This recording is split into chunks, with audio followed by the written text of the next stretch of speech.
Jane, just a quick question. Why are so many people making so many films now? Why are so many films being released, I suppose? I think people are making films because they can.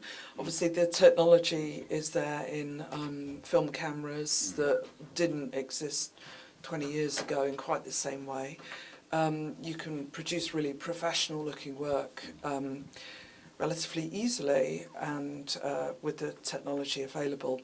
And the means of distributing that work is also, as I said before, has changed completely. And so it's become manageable. And I think that, media studies and film studies courses, when I studied film in the 1980s, I didn't realise that film studies only just started. It was only a few years old.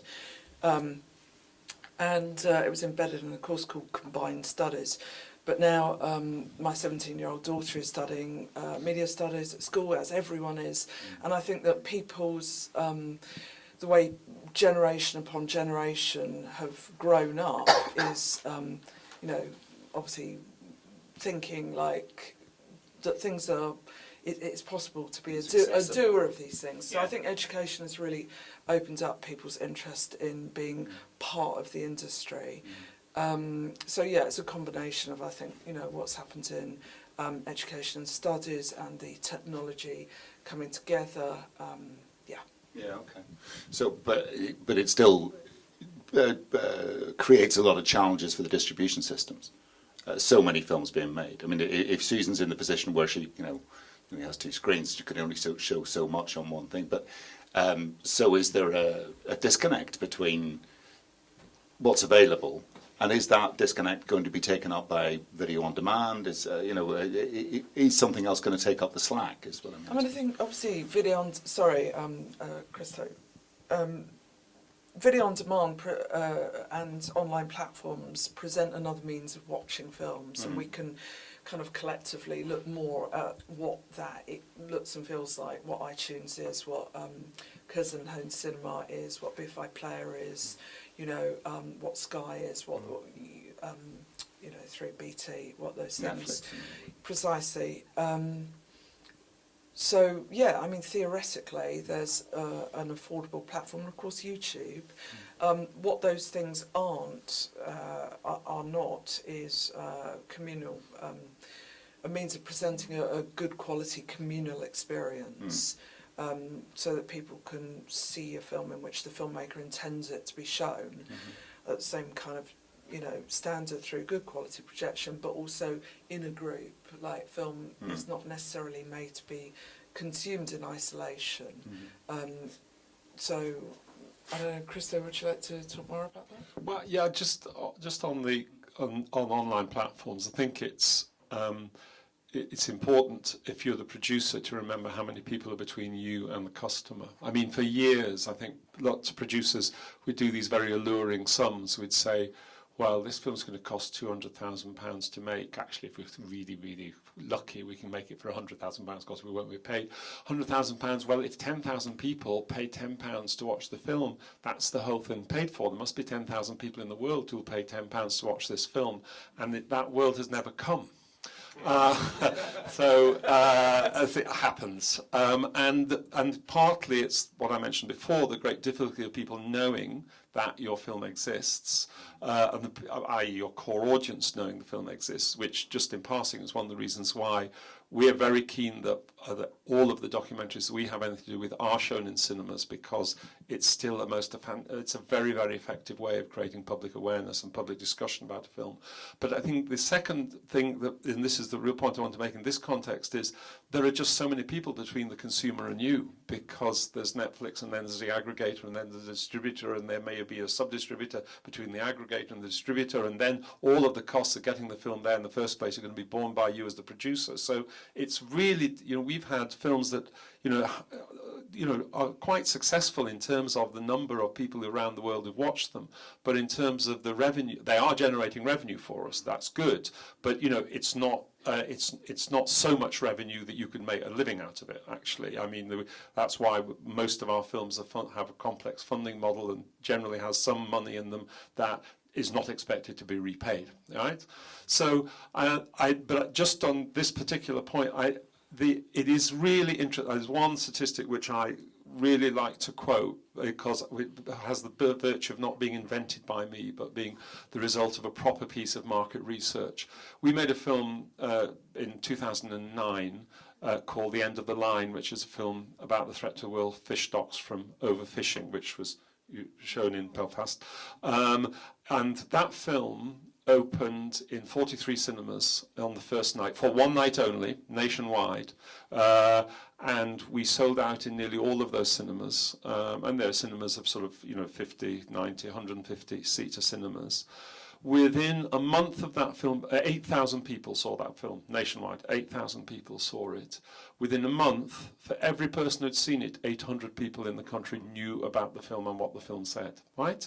And what this was, which is, by the way, about 10% of the adult population, which is probably the 10% that makes a difference in terms of, people caring about a subject. And this film, by the way, has had an amazing impact on public knowledge and public behaviour and consumer behaviour in relationship to fish purchase and overfishing. Now, the point that I'm making is that we would never have got that public awareness of the film and that word of mouth if it hadn't been shown in a cinema, and if it hadn't been, as you say, an event with a lot of people joining together to witness this thing together. There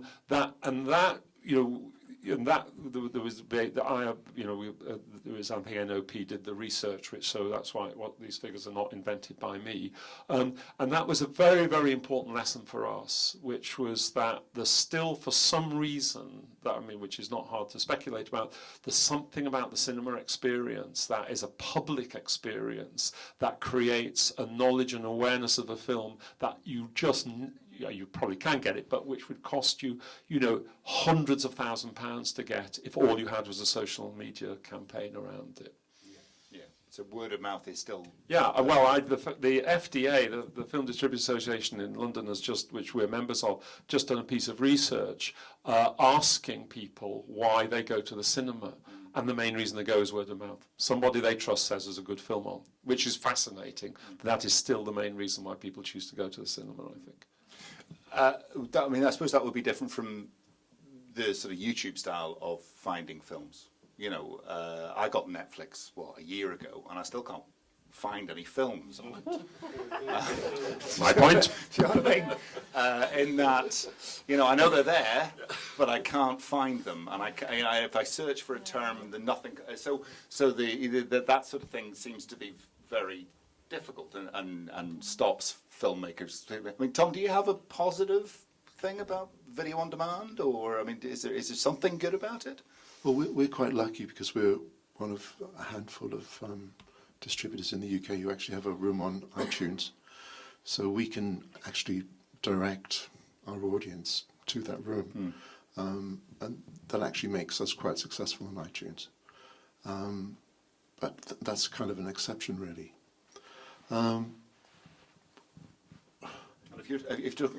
Just to define the term quite successful, does that mean 800 people in 43 venues seeing the film? Is it comparable to that kind Absolutely not. Right. Okay.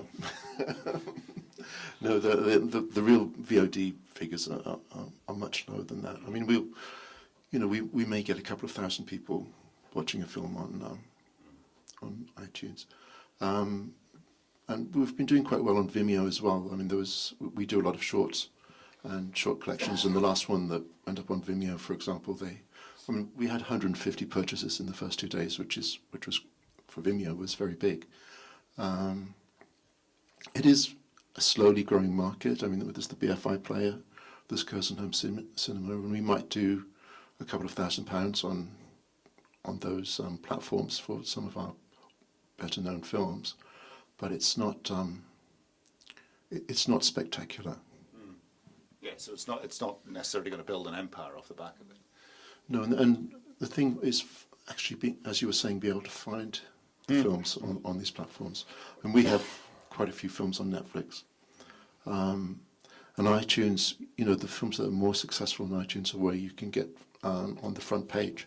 So whenever we have a film that's successful theatrically, for example, then it's easier for us to persuade iTunes to give us a brick or part of the panel at the top.